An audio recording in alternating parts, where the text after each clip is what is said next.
Good morning, you book lovers and J-Stu fans and authors out there, whatever you want to be. We are going to read Chapter 2 of The Blobs, Crash Land, by Justin Stewart and illustrated by Rick Douglas. Chapter 2, Escape Pod. Schmooville was in total chaos. News had sent the whole town in a frenzy as Kadetsky steered his hover disc up to the transporter station. He was overwhelmed by the sight of hundreds of blobs crowding the area.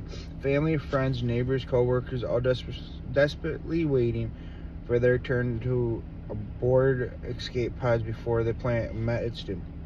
Sweat dripped down Kadetsky's face as he rifled through his backpack, double-checking he hadn't forgotten anything.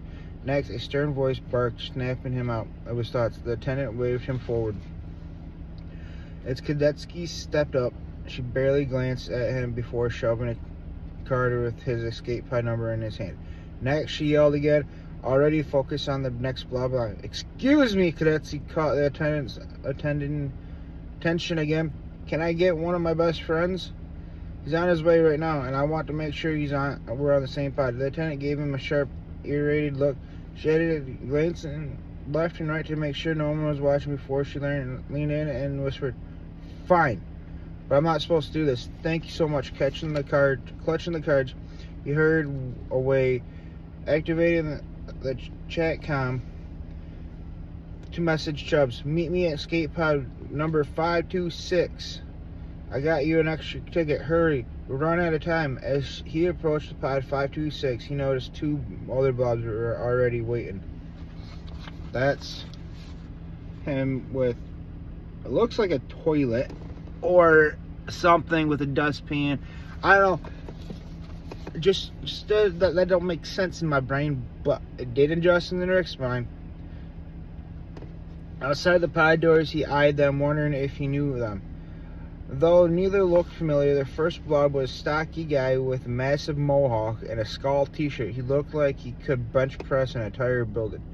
The other was a girl with a hair in her neatly tied ponytail, wearing overalls, kicking a small stone on the ground, although she twisted her hands together as if she was nervous. She had a small grin on her face Kadetsky had never seen them before, but that wasn't surprising. Bill. Justin, that's a weird name, and I keep on saying it wrong. I do apologize. Was a big enough place for a small town, and blobs from many other towns were here now too. He strolled up to them. "Hey, looks like we're all gonna be stuck together for a while, huh?" He said with a grin. That's Mohawk dude, right there. We'll find out his name. And there's that girl. So there's those two on the escape pod. Don't know their names yet.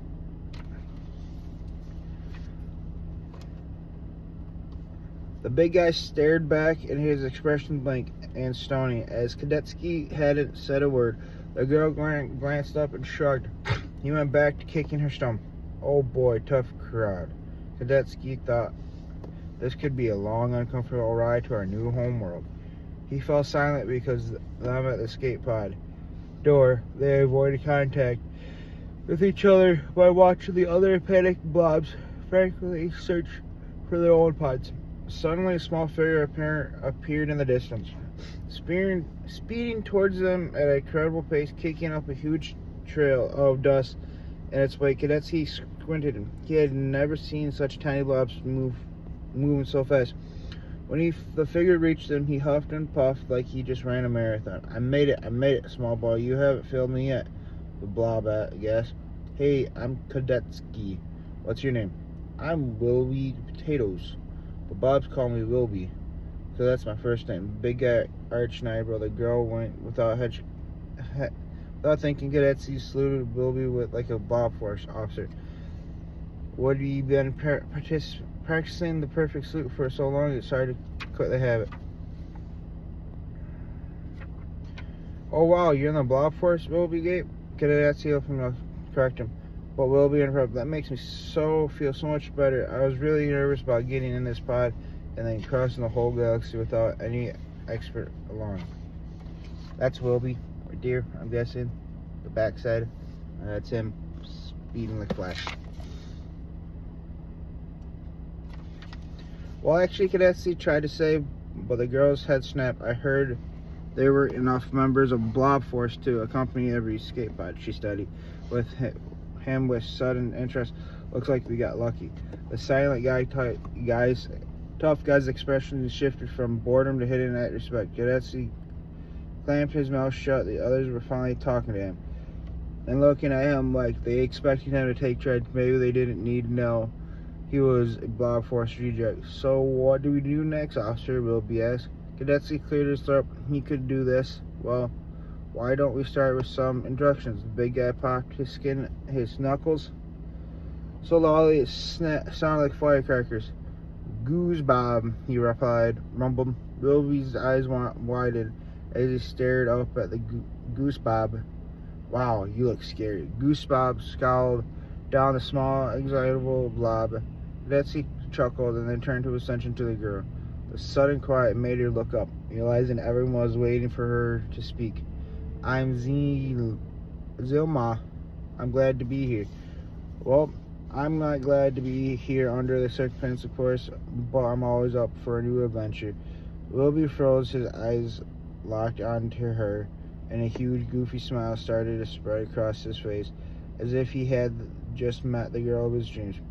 What did you say? He asked, barely containing his excitement. Zelma leaned in and shouted very slow. I said, I'm glad to be here. No, I heard you, but say the first part again. My name's Zelma, she repeated. Wilby was completely starstruck. Wow, that's the best thing I ever heard. He looked like he might float off the ground from sheer joy.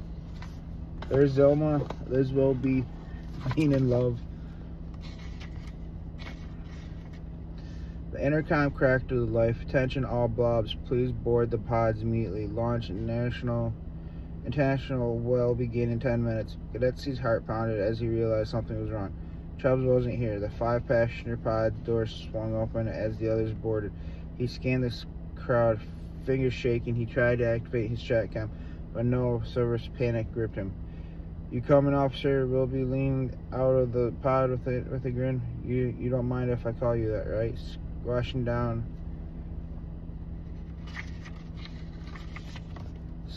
and feeling uneasiness, Cadetsky nodded. I'm telling himself the group needed the confidence of believing he was a Blob Force. Even if he wasn't, indeed, you can count on me to serve and protect. Sadness creeped over Cadetsy's face as he stepped into the pod, glancing back one last time. Seems we've got an extra seat.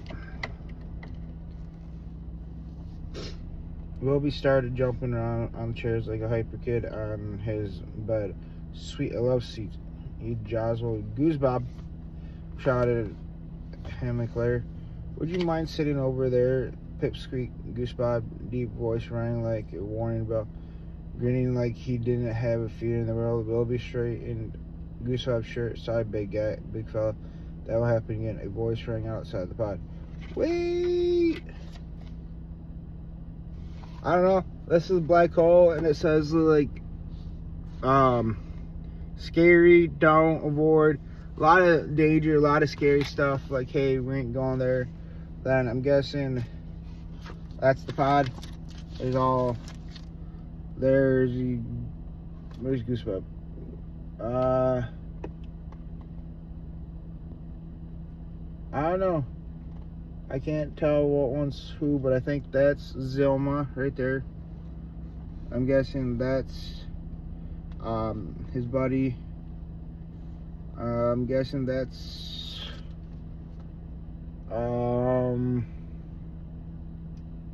Cadetsky, and that's Goosebump, and that's Wilby. That's chapter 2. Chapter 3 will be tomorrow, guys.